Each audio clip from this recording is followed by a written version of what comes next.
Hello guys and welcome to the Sicilian Paramour. Today we are going to look at a lot of traps in the King's Indian defense. So without further ado, let's get into it. Our opening, the King's Indian defense starts after d4, knight f6, c4, g6, knight c3, bishop g7, e4, d6, and here we have the King's Indian complex. Now, there are many moves that white can play, the main line being knight f3, then there is the Sämisch, then there are other variations like the Averbach, the Makaganov, etc., etc., even the 4 pawns attack. Although I have covered 4 pawns attack in my previous video, so I expect you check that out.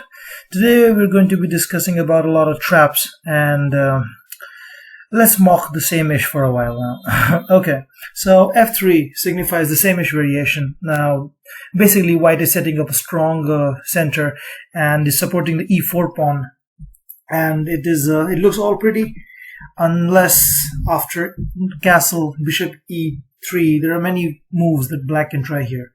One of our traps springs about after the move e5. Now d5 is played, knight from g2, e2 is played. However, there's a second tier move, and it deserves a second tier reputation. It is bishop d3. Now, this move is bad because it basically blocks the queen's interferes with the queen's vision of the square g4. So basically, the trap knight g4 is possible here. Now, if you want to have a look, you can look at the variations. The knight is actually untouchable because after something like f takes, e takes d4, just forks the bishop. After the bishop goes back, all these trades, even queen h4, picking up the pawn. And this is not a good variation. I mean, you just look at the pawns. They're all scattered all over the place. White is stuck with a bad bishop. And after the queen trade, if white trades queens, it's still going to be a worse position and a very unpleasant endgame. However, even if you do not take the knight and instead you go bishop d2, it still doesn't matter because we're not going to move the knight. We're still going to take e takes. Even if your knight goes back to attack the pawn, we have knight e5, attacking the bishop and the pawn. So after queen c2 takes c5, this is a good enough endgame. It's a pleasant endgame for black with the plan of going knight c6 to knight e5. So this is one trap that people in the Sämisch need to watch out for. Another trap in the Sämisch can come after about, say, the move e5, and you can actually play d5 here. And in this variation, a5 is not that common of a move. Other moves are knight h4 and even c6, but a5 has a good enough reason that you want to go knight a6 to c5, and queen d2 is a common variation here. Now, after knight a6, many people make this mistake, because basically you see in the Sämisch, the plan of white is bring the bishop here, exchange, play h4, h5, open up the file, and then just mate black on the king side. So basically like how you would play against a dragon or many variations in the pits or the modern defense. So after knight a6, many people make this mistake of trying the move bishop h6 right here. Now this is actually a blunder because I have a video on this trap previously on the channel. I'm just rephrasing myself here.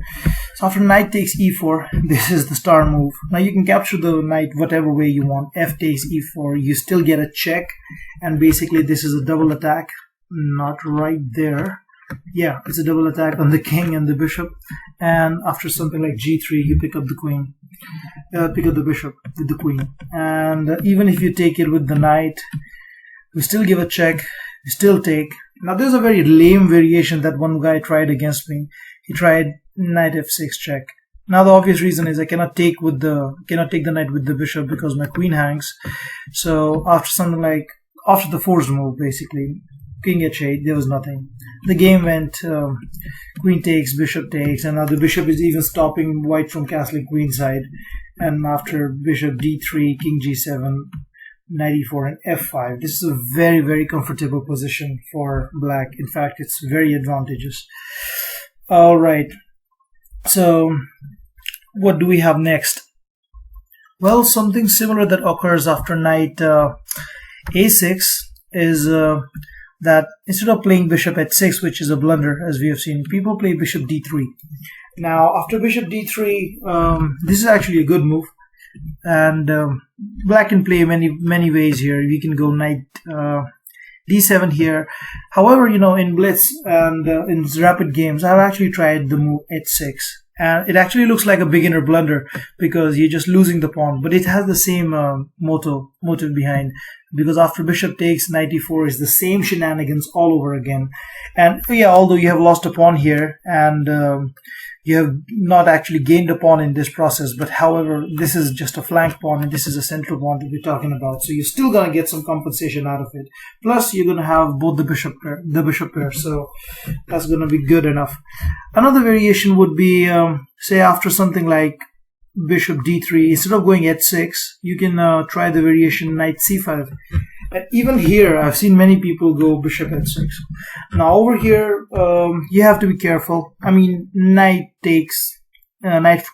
takes e4 still works, but is not as good as the other move, because basically you see this queen, it is overloaded. It's protecting the d3 bishop as well as the bishop on h6. So after something very simple like bishop h6 is actually just a piece down for white. You cannot take the bishop because you lose the other bishop, and anything else we just go back with the bishop and we just a piece up.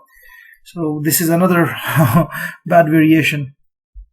Now in the Sämisch, after castle bishop e3, there's another variation called the panna variation, which starts with knight c6. Now this is a playable variation again, and after bishop d3 there's this common trap yet again, that is e5. And if you're just trying to protect the tension all over again with this move, say knight ge2, this is all again problematic because knight g4 can still be played, just like I showed in the first trap. With the same thing, like although the compensation that black gets here is not much, maybe just a small edge, but it's still worth knowing. And the good thing is it can actually shake up the confidence of the white player. So after, say, f takes, e takes, you can take with the knight, and a variation like this, c6, you're just protecting the knight from jumping into d5. This is a good enough position, a playable position. You have a better, sounder pawn structure. White has a weak and isolated pawn on e4. Another variation can be that you take back, say, with the bishop, and after bishop, this variation, very similar to the last one, you have the same trump cards. Although it's not as good as the other trap, but it's still worth a shot. Basically, continuing our Sämisch adventures, we see after castle e5, white can also play this center closing move d5. Now, in this variation, we have already seen a lot of traps. However, there is one other trap here, in that after the move d5, black can actually try knight e8.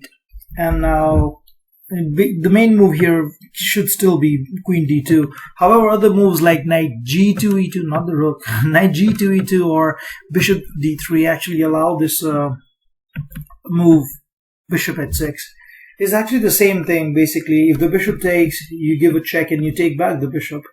But this is a positional thing. Now, in many cases, in the King's Indian, the bishop on g7 is actually a bad bishop because it is stuck in behind its own pawns. However, in this position, you see it's actually the white bishop, white's light squared bishop, which is actually trapped behind its own pawn armada. And this is just a bishop exchange, which is in black's favor. So this is one way to go about it. Well, another variation could be that instead of the move knight g2 or bishop d3, as we just saw, white can go ahead and play queen d2, which is the main move. And even here, there's a move f5. Although it's not the best move, not the most commonly played move or something like that, but basically we're threatening to close this with f4. And this is not that big of a threat. In fact, might not even be objectively the best. But many players see that, oh my god, f4 is coming, and this might be just the last try to get my bishop out in exchange, because they're so hell-bent on this idea of h4, h5 and mating black. They forget that after bishop h6, they just a piece down after queen h4. And that's it. So that's all she wrote.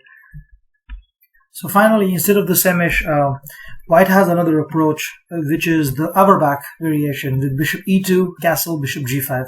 And this can actually be a pretty dangerous approach for black because there's a trap in the move e5. Now, e5 seems like the most natural King's Indian type move, but it's actually a blunder because after d takes, queen takes, rook takes, and knight d5, the knight is actually attacking both the c7, threatening to capture the rook here, and at the same time it's also attacking f6, which has already been attacked by the bishop and is actually pinned to the rook down here. So, this is actually a sad position. The best you might try to do is go knight bd7 after rook d1, which is the most precise move. You have to come back with the rook f8 and knight c7. You just lost a pawn, and you can't do much here because your rook is attacked. After rook b8, that's it, f3, and white is a healthy pawn up. So this is something that black should avoid, that is playing e5 in response to bishop g5. However, there is a trap for white this time in the variation knight bd7, which is protecting our comrade. So after queen d2, c6, stopping the knight from coming to d5, knight f3, e5, castle, takes, knight takes, and knight c5. Basically, both the knights, the knight on f6 and the knight on c5, are attacking the e4 pawn, and at the same time, when any of them will capture, they will also throw a punch at the white queen. That means the pin on the queen here is actually irrelevant because the knight capturing the e4 pawn will also be hitting the queen. And so basically the refutation of this entire thing should be f3. You're just protecting your pawn and everything is good, everything is fine. However, this is not the case. The best move here is actually queen f4 or bishop e3 for that matter. But what is wrong with the move f3? The wrong thing about the move is knight f takes e4. The idea is revealed after f takes e4. Now you see the queen is actually protecting the knight and also the bishop, and both these targets are actually being pointed at by two different black units. This is just a simple lesson in overloading. So after bishop takes d4, which is a check, it gains the valuable tempo. The queen cannot take because the bishop on g5 will be lost. But that is actually the best variation, because something like king h1 is even more disastrous, because after bishop takes c3, b takes c3, knight takes e4, we're forking both of them, and after bishop takes, knight takes, this is actually a more than pleasant position. We're attacking the rook, and if it protects, we're still attacking this pawn, we're attacking the bishop has to go back, knight takes c3. This is just way good. We have so many pawns. And even though white may have the bishop paired, is actually nothing in comparison to the extreme brutality that the white pawn structure has faced. And however, the best reply would be queen takes d4, and after queen takes g5, it is a slightly better endgame for black. One thing that white should avoid is queen takes d6, because after rook d8, queen f4 takes, and bishop e6, only black can hope for any trump cards of positional means in this position. Well, that was a nice line. Only black can hope for the trump cards of positional means in this position. Alright. Alright, not going off topic. Let's see some other traps here. So as for the final trap, we are going to enter the main line with knight f3. Now this trap actually occurs after castle, bishop e2, which is the main line. E5, and in Petrosian variation, well, this is a trap that you might not actually get in exactly this variation. You can get it in many variations with the blocked center. Basically, it's actually, utilizing the position of the queen, which will be on e5, and the rook, which many times is on b1 to prepare the queenside counterplay. A variation would be something like a5, castle, knight a6, just standard King's Indian moves, attacking, defending, b6, and rook b1. Now this is actually a bad move here. It's actually preparing this move b3, a3, b4, stuff like that, but it actually loses to knight f takes e4. And after knight takes, basically white is a pawn down because queen takes is met by bishop f5, and no matter where the queen goes, the rook is dead. So that's actually a sad variation.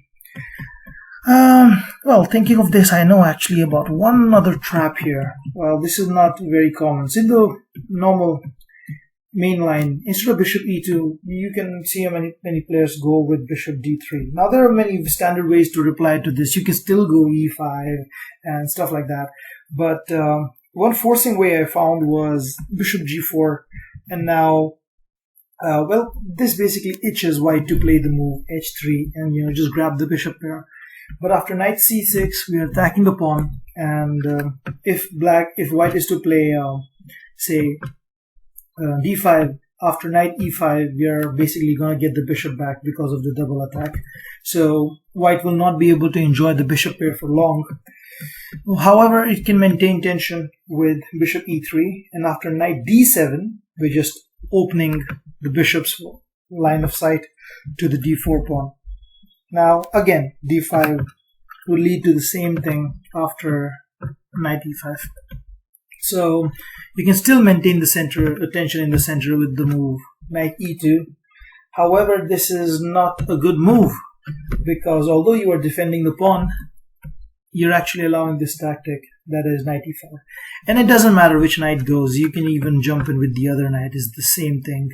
So after knight is attacking the bishop, attacking the queen, even if you take it back, still the other knight just reloads itself. I believe Martin Veteshnik in his book, I hope I'm not butchering his name, in his book Understanding Chess Tactics from Scratch, he mentioned this concept as the reloader, I believe. So yeah, the queen has to go somewhere, and there is nowhere the queen can go that it still protects the d3 bishop. So basically the d3 bishop will be lost with check to boot.